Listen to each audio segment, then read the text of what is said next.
All right guys, so before we get into today's video, kind of want to touch topic on a few things. So it is about 3:30 right now, and that means I only have about maybe 2 hours before the sun goes down. And the reason for that is because I'm still a regular person. I do regular things before coming out here into the garage, guys. Pick up nephew from school, go to the store, grab a few things, grab stuff to eat in the morning. When I wake up, I roll out of bed, I do my morning computer thing, and then I get ready to go about my day. And then once everything is taken care of and out of the way, we get here in the garage. Now it's unfortunate that we lose daylight a lot quicker, but we're still trying to make the effort to be out here, especially during this time of the year where it is super cold, California cold, but we're in the garage regardless. That is the reason why we have this lamp, that lamp. This is the reason why we have the canopy here, is to allow me to still be in the garage and still wrench throughout the night, even though I haven't really wrenched throughout the night. Anyways, so the last video you guys should have seen was the junkyard tool bag video. I was gonna do the toolbox video with that, but I think it might have been a little too long, granted the amount of stuff that I have in my toolbox, even though it ain't something fancy. But there's just so much to talk about, and you guys know me, I love talking a lot. I love talking you guys' ears off, but I didn't do a toolbox review. I'll probably do one later or something. But today I kind of want to get into something that I don't want to keep as a secret from you guys, because it is just something that it's supposed to come and go. So if you guys have seen the junkyard video, I kind of glanced over it a little bit, but in today's video, wait no longer, we're going to talk about this car that I just picked up. If you guys have been around the channel long enough, or even as of late, you guys know that I love trying to save 88 to 91 Civic CRX sedans, wagons, when the time and the place permits. If the car is right, if I know I have the stuff to put it together, I always try to get it. Especially if I have the space, like I said, I try to get it. So you guys know that the all-wheel drive CRX now runs, it's moving, it's driving, it's registered. I can take it anywhere right now with a GSR all motor in it. And you guys also should know that we have a turbo kit ready to go for it right there. And at this point, I'm not really in a rush to get rid of my all-wheel drive car, so I'm not really in a rush to start throwing everything into it. I do still have like a year on the registration, so I'm not like forcing myself to get it done and get it out. Especially because my KRX is now out of commission, I have the all-wheel drive CRX to drive around in. So the turbo kit can wait. This car popped up on Facebook. I kind of haggled the price a little bit, granted the condition of the car, got it down to where I think was fair, and the gentleman Jared actually agreed to it. So big shout out to the homies Alicia, Marcus, and Caesar. Shout out to you guys for driving an hour out north to pick up the car for me, and then driving from that location almost 2 hours to deliver the car to me a couple of days ago. I appreciate you guys so much, like from the bottom of my heart, because I just couldn't commit to driving myself 2 hours away from home by myself with attached trailer to the van that only has freaking 3 brakes in the rain. Very sketchy. So big shout out to you guys for doing this huge task for me, for delivering the car.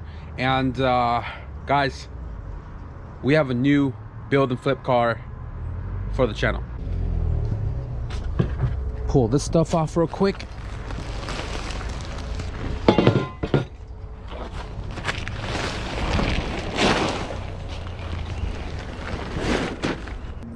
All right guys, so the new car here is an 89 Honda CRX HF. Now originally I thought this thing was a DX because it doesn't have a badge in the back. I don't remember, doesn't have a badge back here, but it also doesn't have a sunroof. Now this isn't the original color. The original color to the car is white. And after further looking at the engine bay, I thought this was a swap into the car, like multi-point injection and stuff like that. But I noticed the HF manifold, the HF intake manifold, and now that I have the car here, easiest way to verify is this third plug right here. This is like all of the fuel injector stuff. This usually comes on HF and SIs only, and because this car doesn't have a sunroof, this verifies that this car is a true HF. Now there's probably other ways to tell it's an HF, but that right there is already a dead giveaway for me. So we have our HF on our hands. The crazy thing is, This car popped up on Facebook, and within like the hour, I messaged the seller right away. Now the seller was posting it for a gentleman that does not have Facebook. I messaged the seller right away because I saw the body kit on the car. It was listed for 1,500 bucks. It was non-op. He had the pink slip. The car sat outside without the hood, and I noticed it in the picture. They probably sagged this for a cool minute, but I noticed the body kit, and I was like, oh yeah, you know, that's cool. I mean, you know, CRX, price 1,500 bucks. The car doesn't run, and you know, pretty fair. I noticed the Mugen badge. Now the Y&S kit, which is the front bumper, because it's made out of polyurethane, is made out of polyurethane, the Y&S side skirt. This has the Mugen badge on it, and normally when you have that little indentation, it resembles a Mugen replica kit. A Y&S kit is out of urethane, a Y&S side skirt is urethane, a Y&S rear bumper is urethane, but a Mugen replica kit is made out of fiberglass. So when I saw this, I knew that this kit was fiberglassed, right? I didn't know the front bumper was urethane. The rear is fiberglass as well. So when I saw this car for sale, I read the comment section. Everybody was like, yo bro, sell the car for more. They might be real Mugen side skirts, maybe in a real Mugen kit, blah blah blah blah. So when I saw the comment section, I messaged right away and I was like, hey, I'm interested in the car. So the seller linked me up with the owner, so I called the owner and kind of found out a little more details about the car, even though he didn't know much about the car.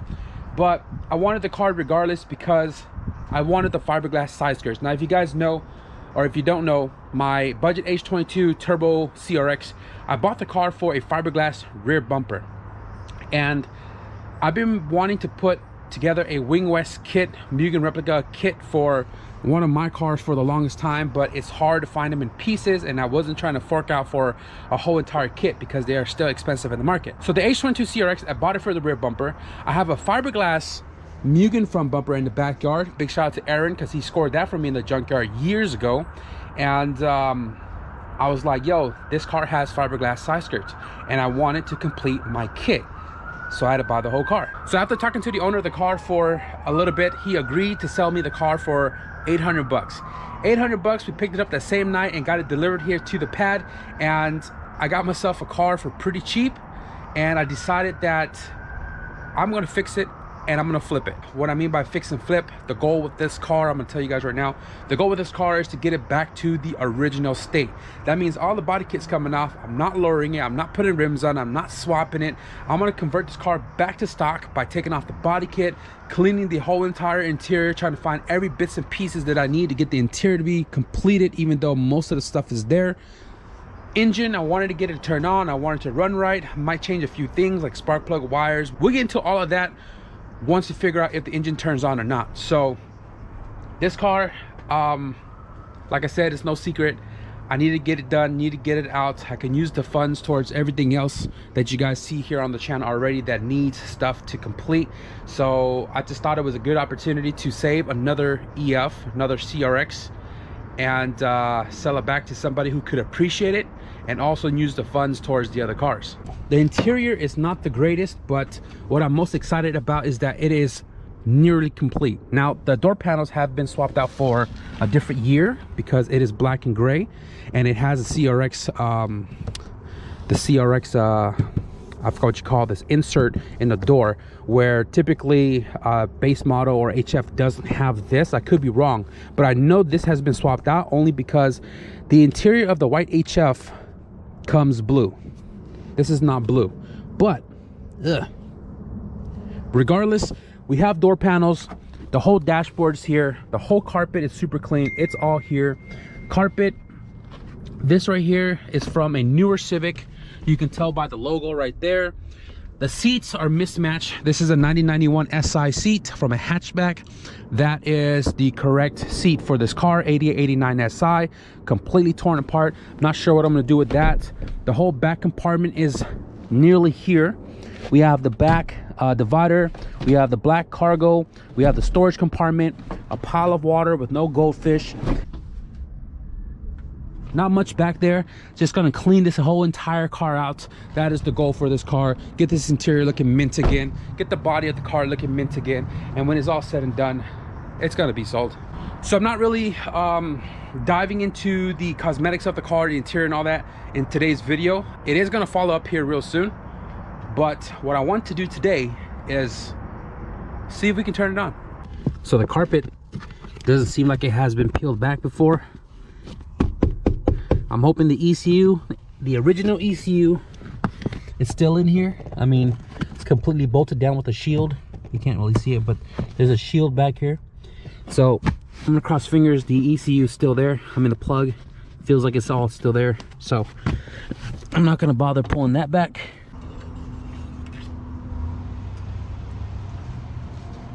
Definitely has oil. It's not black, so that's good. Check it one more time. Yep, we got oil.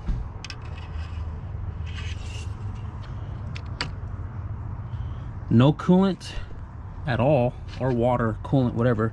Not water, because you don't see no corrosion in it. But what I'm not gonna do is, I'm not gonna fill the coolant up, because I'm gonna be pulling the radiator off anyways, due to the radiator support being painted the same color as the car. And when I do paint the car, I'm gonna paint the whole entire radiator support the same color. So I wanna pull the radiator off so I can get to the bucket, because they kind of painted the bucket as well. I want all this to be the original white again, so that way it's not like, you know, you pop the hood off, it's a different color, and then people are gonna ask, oh, was this car hit because it's a different color support? It's not. This car doesn't seem like it's been hit at all. So I just want to match it all up and make it all one color instead of multi-color. So coolant, I mean, not too worried about it. I mean, it's got fluid in it. You can hear it. I mean, I can hear it, but the top doesn't have anything.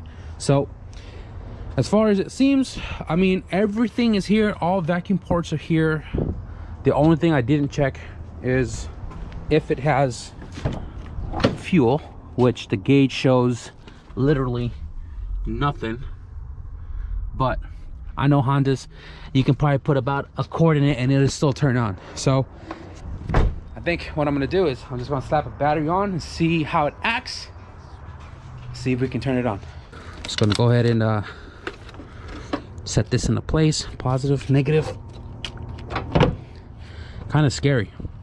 Now the only thing I'm worried about is this car did have an alarm system, but it is completely cut off. So I don't know if there's like a, I don't know, safety feature with the alarm system, but I do know that all this has been cut off. The safety switch right here for the hood is cut out, but I'm just gonna send it anyways. Previous owner of the car did say the car turned on when he got it, but it sat outside for 2 years. So let's see what's going on. Okay, main relay turned off. That's good. Fuel pump so stock you can't even tell. Here we go. Oh, that's right. Clutch.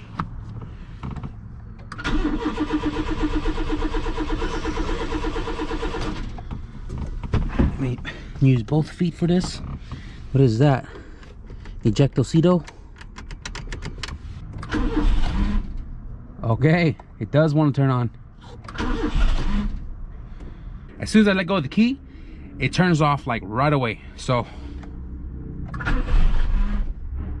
like right away.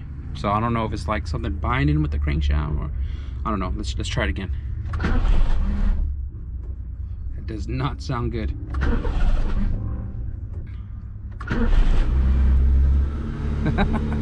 Well, there you have it.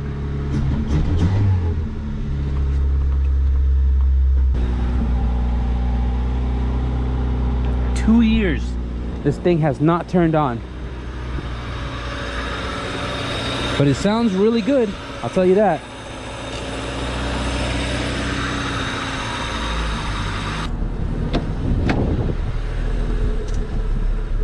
Lights in here work, high beams,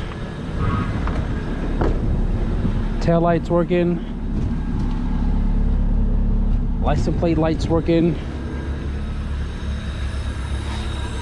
This one's not working.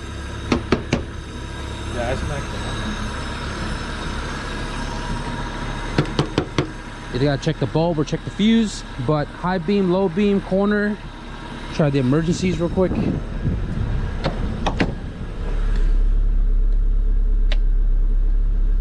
That's weird. Emergency does not work. Might have to check the fuse for that as well. Not sure what's going on. Signal doesn't work either. Our signal does work here.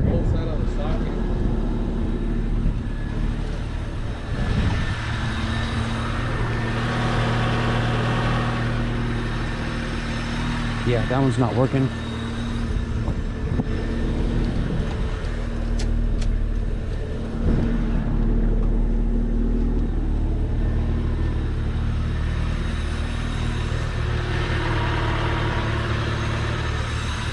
In the engine bay, the engine itself sounds pretty good. I don't think I'm worried too much about it, other than just doing all the maintenance stuff to it. But that's a plus. That's definitely a plus. I am definitely going to clean the engine bay as well too. I'm not going to paint the entire thing. I'm not going to swap it like I mentioned, but I am going to like clean it up and just swap out all of the rusted bolts and stuff when we button up this engine bay, change the valve cover out, pressure wash it, and just make the engine bay look presentable. The car does have a hood. The owner just wasn't at the shop at the time that the car was picked up from his house. So once the owner gets a hold of the hood, Marcus is going to go pick it up and he's going to deliver that to me when he comes back out this way. And as far as I know, the hood is a carbon fiber ZC hood, which is the same one I actually have up there. And I think what I'm going to do is I'm going to take that ZC hood, slap it on the all-wheel drive car, take this white hood, which is already repainted frost white, and I'm going to take this hood, put it on that car, and then I'm going to paint this entire car frost white so it can all match and be one color, the original color that it was. So I don't know if you guys can tell in the camera, I don't know what color this is. It's kind of like an ice blue, but it has like a hint of turquoise in it, like really lightly. Definitely not the original color. It does kind of look like Superior Blue, which is the HF color as well, but it's not. And this resembles a lot of my brother's old car, which I want to show you guys here real quick. Take you guys back to the nostalgic shelving over here. So these are my brother's CRXs growing up, but the ice blue one right there, ice baby, look at that Wing West kit and all this right here. So all my brother's old cars before they stopped getting into the Honda world. But Wing West kid's my second brother's, my first brother, that's the home Tolo. But this car, that car brings back some good old memory with the Wing West kits. That's why I want one so bad. I think what I'm going to do the rest of my night is pretty much tear all of the non-original stuff out of the engine bay and inside the car. So this car has an alarm, or had an alarm, and I want to remove pretty much this bracket that does not belong here. All of the wiring right here I want to remove as well too. And this car used to have a sound system, it seems, so I kind of want to knock all of that out. There's a power cable that's sitting right here, kind of taped up to everything. There's another set of wires, which I actually need to figure this out, because yesterday I was looking at it. It is wired to the fan, so I'm not sure if the fan is not working like it should, if the fan switch is bad, or if the fan itself is bad. I need to figure out something with this 2 black wire that goes inside the car. I just want to tear into all of this, guys, and just remove all of the old, you know, whoever did all this work before. Oh my goodness, yeah, 100% want to take all this out. Let's get to it.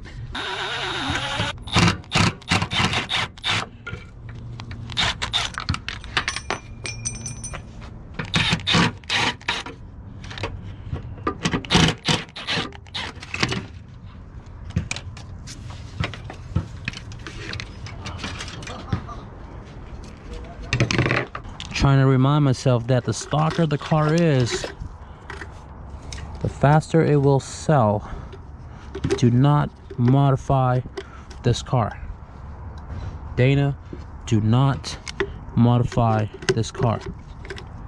But Dana, I have everything to modify this car, make it look hella cool. Please just stick to the game plan and not modify this car. All right, so looks like I'm about to go. What the hell? Sierra Nevada I'm just gonna go ahead and tear everything out of here, guys. So with the power of YouTube, in 3, 2, 1. Yes, sir. Everything has been removed as far as the alarm system goes. Everything is back to factory wiring. I only had to solder in one wire, which is this one right here. I don't have a shrink tube big enough, so it's just electrical tape, but 100% soldered in, so it's not gonna fall apart. Just wanna make sure real quick that the car still turns on after taking all of that stuff out of here.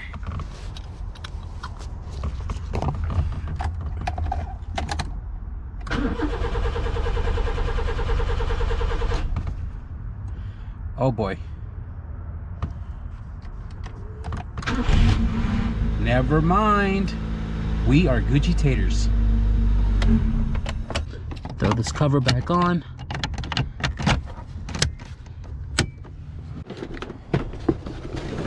Oh yeah. Okay, that works.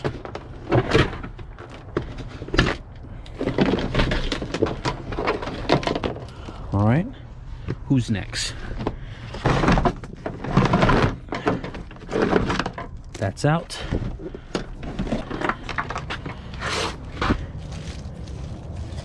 How many of you guys are into sound system? That's a lot of wires for a sound system. Goddamn. What do you have in here? 2015s in the trunk? So I decided I want to diag the fan real quick. I pulled off the plug that goes to the fan switch on the OBD0 block, like the DA or the EF. The fan switch is under the intake manifold on the block right here. So I pulled out the 2-prong and I jumped them together, which you can see right here, and this would trigger the fan to stay on all the time, bypassing the fan switch on the engine itself. So when I turn the key, the fan should turn on. If it doesn't turn on, then we're gonna test the fan. The simplest thing to do is to test the fan, give it direct power to see if the fan itself turns on. If the fan doesn't turn on, then we're gonna have to diag further. Car doesn't have to be on, it just needs to be in the on position. And the fan is not on. So wiggle that around. You can hear the relay clicking. Okay. Cooling fan number 15. Cooling fan number 15. Fuse looks good. I did find a different plug to plug into the fan itself down there, and I got 2 wires coming up. Simplest way to test if the fan is working or not is by giving it direct power. So this one right here is ground, and then this one is power. Fan is definitely working. Cooling fan system 2378.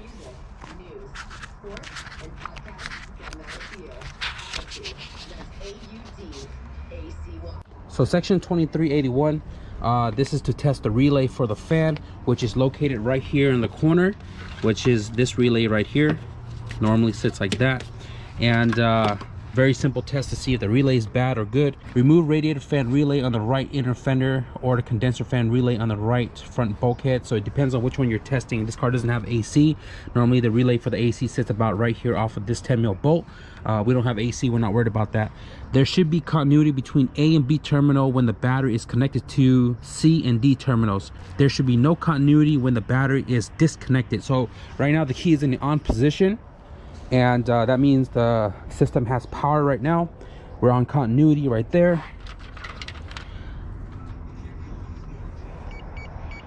We have continuity between the 2 terminals. So A is this one right here, looking at the relay from the back side, on plug side, top left. And then what's the other one? Plug terminal B is bottom left. Continuity. So now I'm gonna go turn the car off real quick. Off. Testing again. There should be no continuity when battery is disconnected. No continuity.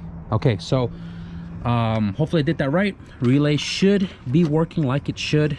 So what I'm gonna do is I'm probably gonna try to bridge into the plug and run an external ground somewhere, and plug in back the original plug from the chassis, and then throw the key back on to see if the fan itself turns on. Sometimes I question why people do things the way they do things. So I just snip the two wires that goes to the switch under the dashboard, right? And that's this two right here. When I pull the plug from the fan, I pulled it out and I snipped the two plug, and I realized that these two wires are spliced into the ground wire, which is this one right here, to the plug, right? It's the ground for the fan. So the switch under the dashboard is to control the grounding for the fan. That's, now understand how or why it's wired up that way. That's like the fan is going to run normally like it should, and then the switch would just turn the fan off pretty much, but it doesn't power the fan directly. So that's why I'm not understanding why somebody did it that way. But because I snipped both ground wires out, and let me show you guys here real quick. This one right here is the ground to the plug to the fan. This is the ground that is coming from the chassis harness, right? Fan switch bypassed, keys on position, and I'm literally just gonna put these two wires together, which makes it back to the original wiring,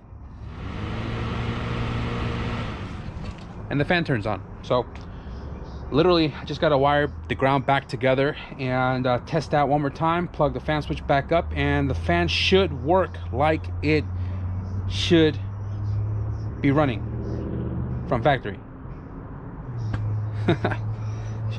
So I got this sucker all soldered back up and shrink tubed. Man, this thing better freaking work like it should.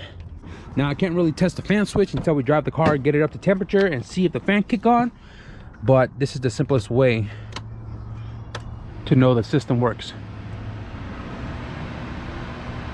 Fan is on, and that is that. I won't be needing this sucker anymore. Pull this sucker out of the engine bay. I also forgot to check the corner lamp, and this one is popped. What is this? 15. That would be clock interior light cigarette lighter.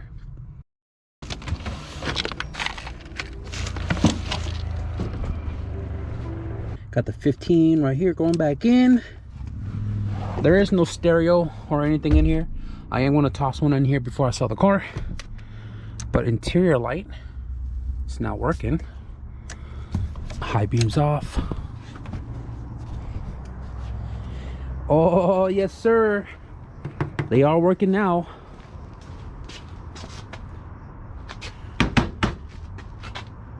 Okay, well that one's not. Let's check the bulb real quick.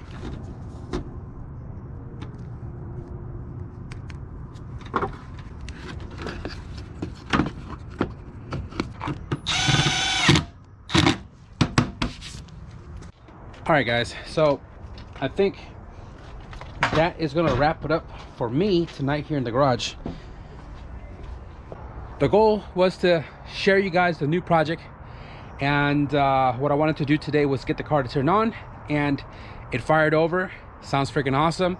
And then I kind of tinkered with like a lot of the other little things, all the wirings, the fan switch. We sorted all of that out, and we are stepping in the right direction. So now that we know where we stand with the engine itself, we can start stepping into the other stuff. Now the engine, I can either take care of it first, like I mentioned earlier in the clips, you know, do all the maintenance stuff to it, get the engine running tip top before I start on the interior and the body, or I can do the interior and the body first and then do the engine after. I'm probably gonna go inside, look at the cost of everything that I want to do as far as maintenance goes. So we'll determine the order of operation once we figure all of that out. But I'm super stoked to get the engine and turn on, and I am probably gonna work on this car again tomorrow. I'm gonna try to get to it a lot earlier so we have more daylight. It's not too cold tonight, but I still can't feel my toes. So regardless, I'm gonna try to tinker with this car a lot more, because like I said, this is not a car to stay for long term, but I am gonna keep it long enough to rebuild it and do a little build series here with you guys. We're starting on it now, and hopefully stay consistent with it throughout the week. So that is gonna wrap it up for this video, guys. I hope you enjoy the new build for the channel. And if you guys did, be sure to leave a thumbs up. And if you guys want to see more progress on this car, because I think my focus is going to be on this car now that we have it here on the driveway, be sure to hit the subscribe button. I know I said it in a lot of videos before, if you guys want to stick around for the turbo build, you know, I appreciate everybody who subscribed for that, but kind of pushing it off a little bit. But I can assure you guys that once we get this car out, or we're waiting in between parts, we'll get to the turbo system for the all-wheel drive car. So with that being said, I hope you guys enjoyed the rest of your day. Thank you guys for watching, and I'll see you guys in the next video. Peace.